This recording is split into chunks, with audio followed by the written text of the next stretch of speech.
Lord Blood-Rah's Nerve-Wrackin Auditorium is made possible by Lord Blood-Rah's Patreon supporters. Information at patreon.com/Lord Blood-Rah. I'm so glad you're here. Allow me to introduce myself. I am Lord Blood-Rah. I host horror and science fiction films on my TV series, Lord Blood-Rah's Nerve-Wrackin Theater, but here, in this cool, intimate darkness, I'll be presenting tales of horror and the uncanny solely for you, alone. In this auditorium within your mind, you will coalesce the settings and the players from the ether of your imagination. Your terror will be your own creation. This is the sorcery of sound, the subtle magic of old-time radio, horror.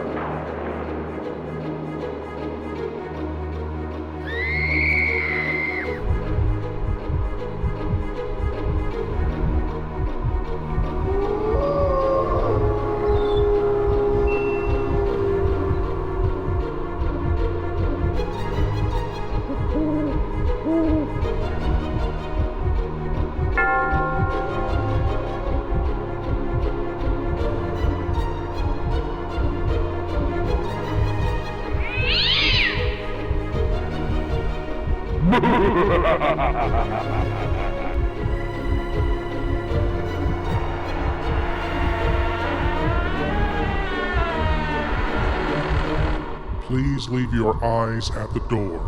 You will not need them.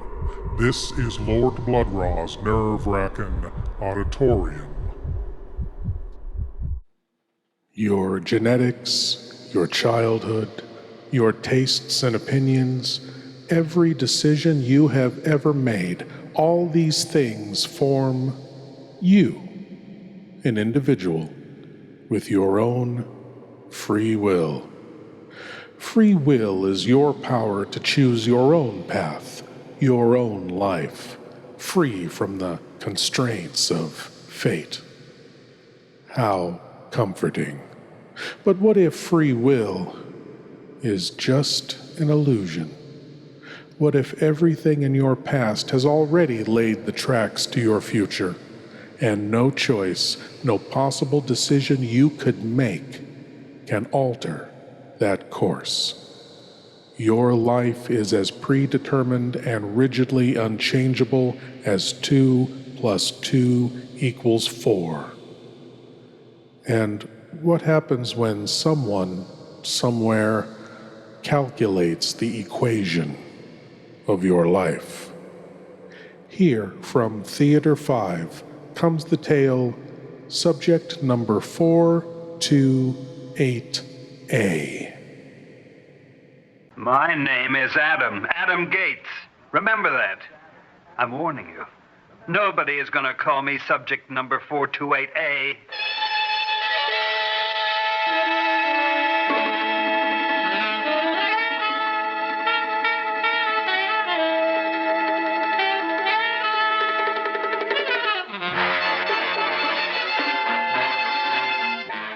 Theater 5 presents subject number 428A.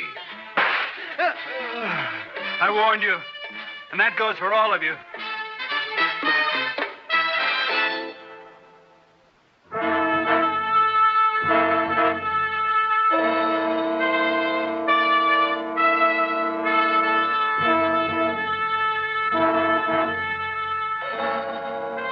This is a tape recording.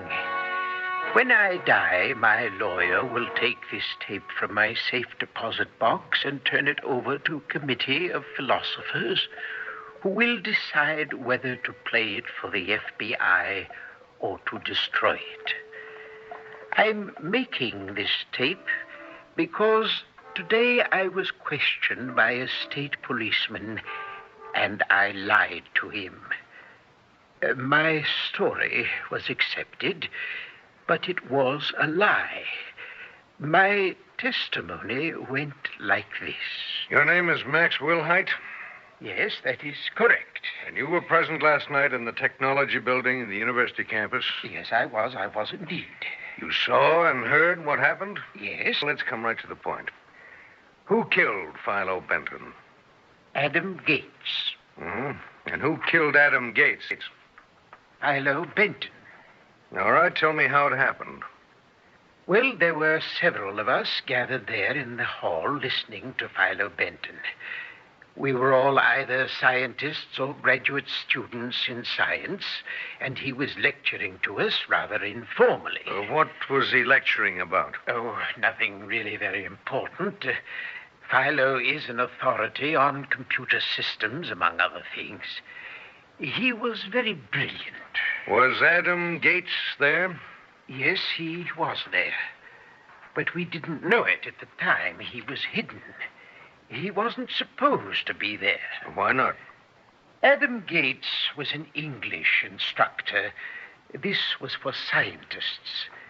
I can't imagine that he would even have been interested in Philo's lecture. When did you first know he was there? Well, suddenly there was a shout. "Shut up," somebody said.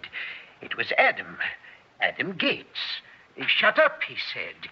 He started down the aisle toward Philo. Carrying a gun? Waving it. Coming down the aisle, shouting, "Shut up," at Philo. And what happened? Philo took a gun out of his pocket and waved it at Adam. "Come on," he said. "Come on if you want." All right, I get the picture. Now, before we get to the killing, tell me, there was a computer in that lecture hall? Yes, there was. Well, I'll tell you frankly, Mr. Wilhite, what's bothering all us investigators is how that computer comes into the picture. You saw what happened to it. Of course. Adam coming at Philo, and Philo standing there waiting, and both of them waving revolvers, and Adam said, "Put away the gun." And he put his own gun into his pocket. When he did that, Philo put his away. And? And they stood there, looking at each other. Then Adam said to Philo, "The thing you love best in this world is that computer, isn't it?" And he picked up one chair after another and threw them at the computer. It certainly was smashed to pieces when I saw it. This computer was more delicate than most, and when Adam finished, the computer was a tangled ruin. Well, then what? Well, then came the shots. Well, who shot first? Philo.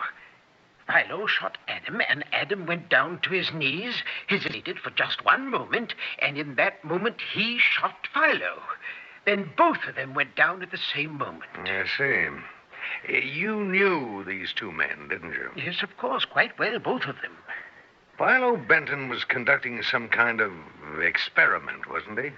Yes, I was one of his subjects. The experiment went all year. And Adam Gates was one of his subjects, too. Yes, that's right. Well, what was Benton trying to prove with this experiment? I have no idea. Well, you were a subject. Yes. But if you want to know what that involved, I can tell you that. There were 7 of us. He questioned us often. He woke us up at night and asked questions while we were still half asleep. He at times had us sleep with all sorts of wires running to a machine from our bodies. I see. He questioned us about our history, our personal lives, our thoughts. And you don't know why he did this? No, sir, I don't. Okay. Can you figure any connection between the experiments and the murders? No, sir. You what? Well, nothing. I have a personal opinion, but that hasn't anything to do with the facts. You're not on the witness stand, you know. Why don't you tell me your opinion? Well, sometime about the middle of the school year, Philo started going out with Adam Gates's young lady. Her name was... We have her name and her story. You figure that Adam caused all this fuss over a girl? Well, it's happened before, and I keep remembering what he said before he attacked the computer. The thing you love best in this world is this computer. It was as if Philo had attacked what Adam loved best. The girl? Yes. And Adam was getting back at Philo by attacking the computer. Well, it's a new kind of a triangle, but we live and learn. Mr. Willite, I never knew it to happen before, except when the testimony was framed. But are you aware that every witness gave the exact same story? Well, in this case, you're dealing with trained scientific observers, officer. I may as well tell you that the DA said that if your story was the same as that of your other scientific friends, the case is closed. The case is closed? That's right. Well, sleep well, Mr. Willard.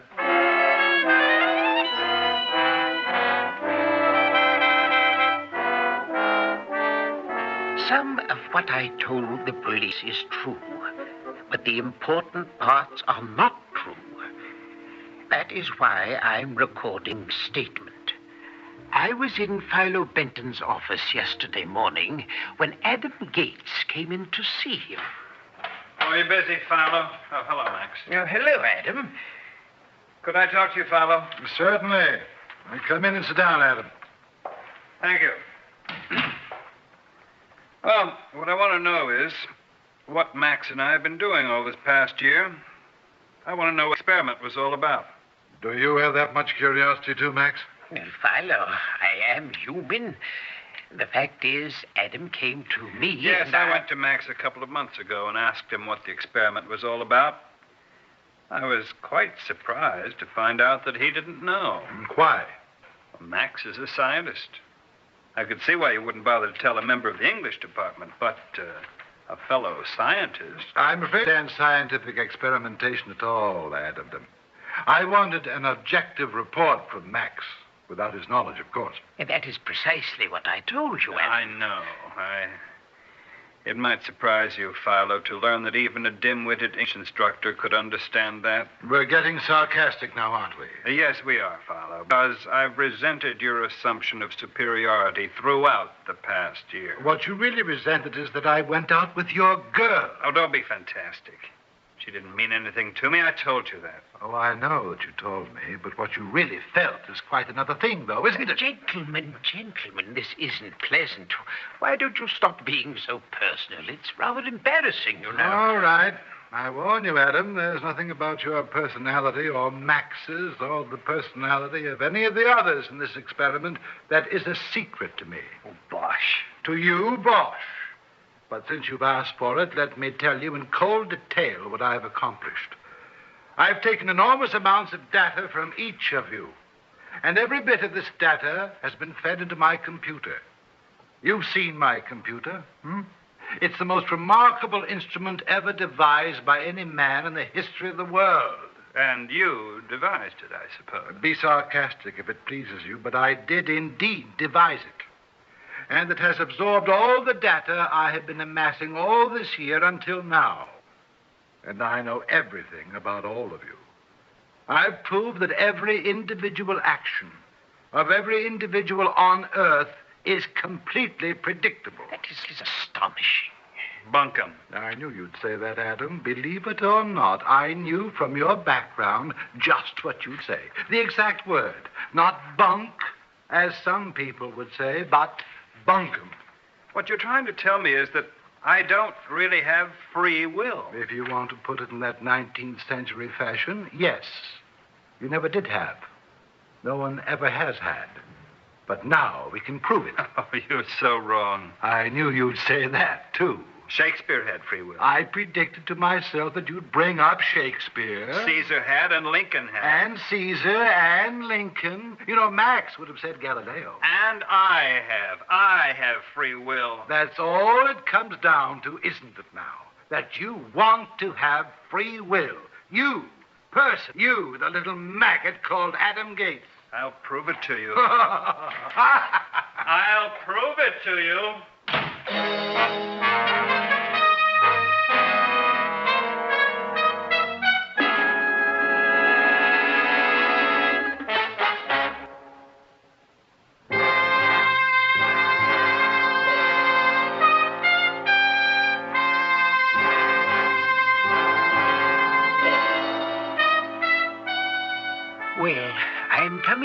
to the point where I'll have to tell what really happened. Both Philo and Adam were killed.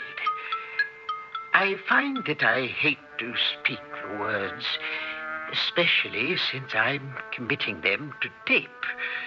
But about my meeting with Adam Gates, it's important to know if you're going to understand what happened later, when those 2 guns went off and 2 men were killed. I met Adam as I was coming out of the college coffee shop that afternoon, after that scene with Philo.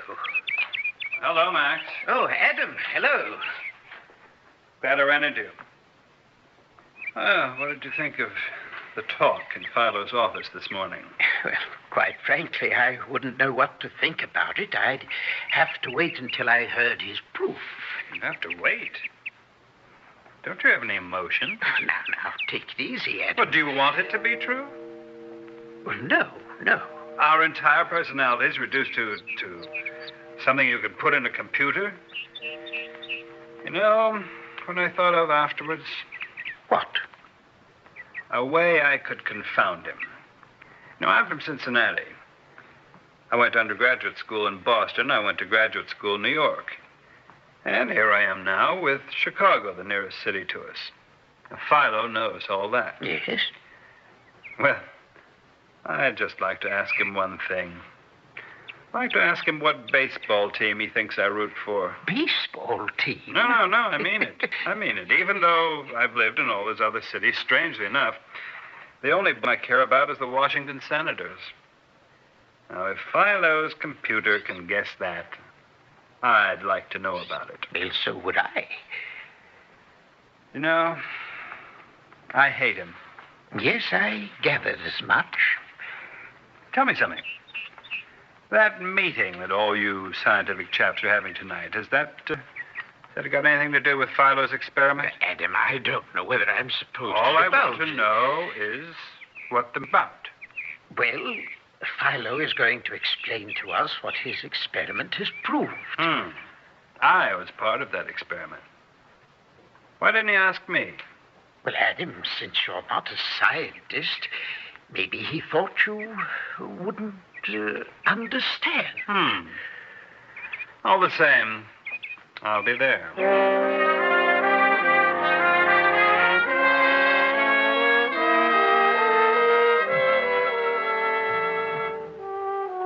It appeared that he wasn't there, but now I know that he was hiding. Philo was very cocksure talking to us, but very interesting. Very interesting All right, now, indeed. gentlemen. But now, if you've understood me up to this point, you realize that the computer I've built is the most remarkable one yet devised. And you've seen, too, the completeness and the importance of the data I've been feeding into the computer all year long. Now, I've stated that the computer can tell me literally everything about any individual. Let us demonstrate that. Let's take subject number 428A. This is the only individual tested in this research project who has no scientific background. At this point... Shut up! Shut up! Stay in your seats, gentlemen. This interruption is not entirely unexpected. You were going to read to them about me, weren't you? Subject number 428A. A fine protection that number is. There isn't a person here who doesn't know that I'm the only subject in your experiment who didn't have a scientific background. Well. Welcome to our meeting, Adam. Philo, he's got a gun. Quiet, gentlemen. I'm quite aware that he has a gun. Shut up. You think you know everything about me, don't you? Correct? Well, you must know 8 onions. I know that. Well, I ate stewed onions for lunch. And do you know I'm a Democrat? I do. Well, I signed some Republican nomination papers today. You think you know everything about me. You can't know everything about anyone because every man is a mystery. If that weren't the case, I wouldn't want to live. Yes. I knew you'd say that, too. There is one man in this crowd here who knows what baseball team I root for. I never happened to tell you. What team is it? Adam, when you interrupted me, I was reading my findings to these gentlemen. Perhaps you'd care to let me go on with just the next few sentences. All right, all right. And then tell me what baseball team I root for. All right. Now then, where is my place? Ah, here we are. This is the only individual tested in this research project who has no scientific background. At this point in my reading of this paper, this individual will interrupt me. He will have been hiding in the room until this moment. He will have a weapon, probably a revolver. He will attempt to confound me because on the morning of this meeting, he will have asked me what the research project has been all about. And when I will have told him, he will be seriously upset, almost deranged. He will have spent his whole day trying to prove that he has free will by doing things he ordinarily would not do. For instance, he will eat onions, which he detests. Let me see that paper. Certainly, I've been reading from it, not making this all up, you know. You can't know everything about me. You can't accept it, but I do know. What baseball team do I root for? I'll read from the paper. He will make a great point of challenging me to name the baseball team that he likes best. And he will become violent when he realizes that the computer has known all along that it is the Washington Senators. No! I told you he'd go violent, gentlemen. I'll trouble you. I'll kill you. Gentlemen,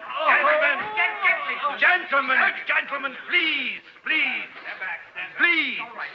I knew, of course, that he would do this, too. I'm sorry that the gun went off accidentally and killed him. But it's no great matter now.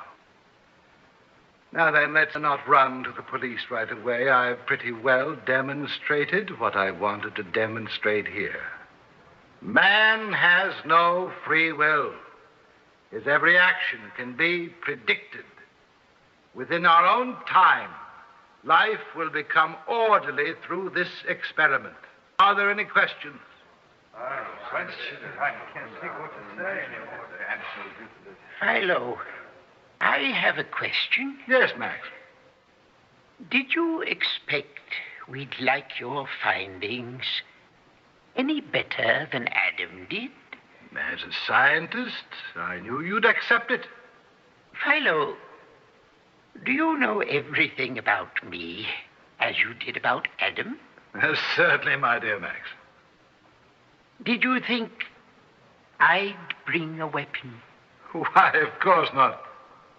Philo, I'm not sure, but I hope I've just proved you're wrong. You see, I do have a gun. What did you... I don't like your findings any better than Adam did. Max, put down that gun. No. I don't want your experiment to go any further. Stop him, somebody. I'm afraid. Philo, I don't see them moving. I don't think they want your program to go any further either. No, Max, no, you can't. It's impossible.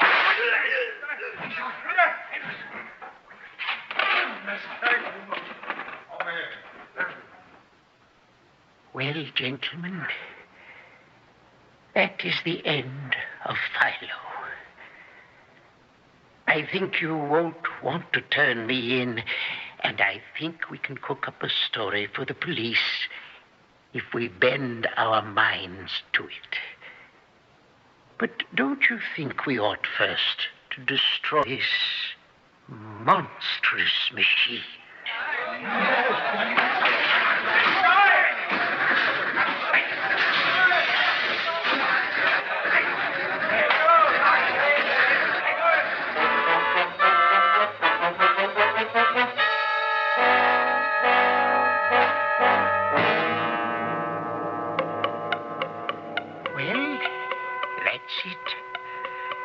What really happened.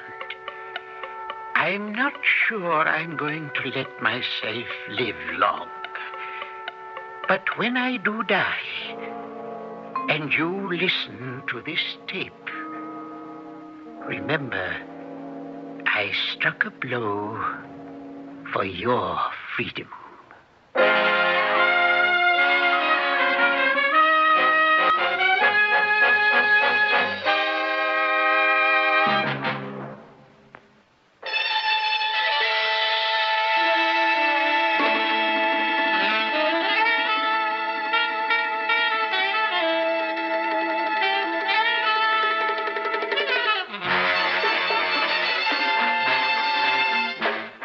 Theater 5 has presented subject number 428A, written by Robert Sanadella and directed by Harry Nelson. In the cast, Donald Buca, Jack Manning, Ivor Francis, and Court Benson. Audio engineer Marty Folia, sound technician Ed Blaney, script editor Jack C. Wilson. Original music by Alexander Vlastotsenko. Orchestra under the direction of Glenn Osser.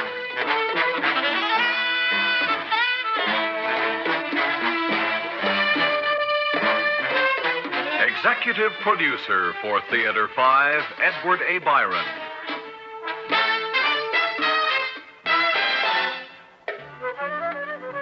We invite your comments. Write to Theater 5, New York 23, New York.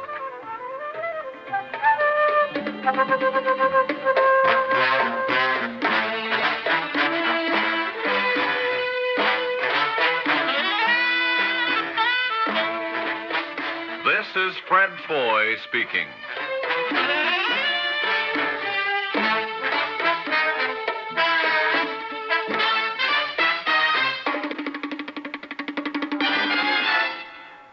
This has been an ABC Radio Network production.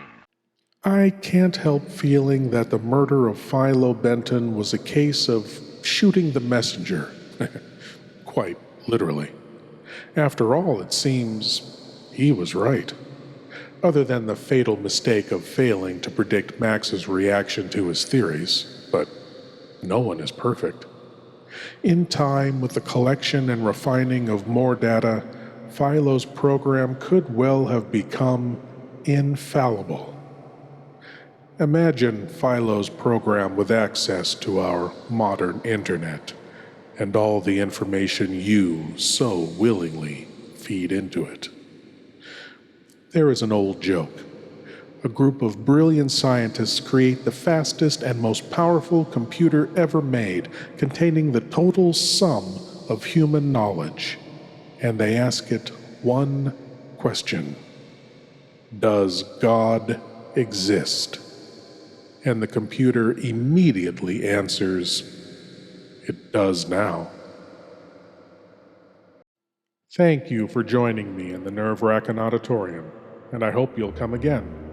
But now it's time for you to rejoin the, real world. I am Lord Blood-Rah, and I'll be waiting here for you in the shadows of your mind until the next time you seek the darkness. Good night.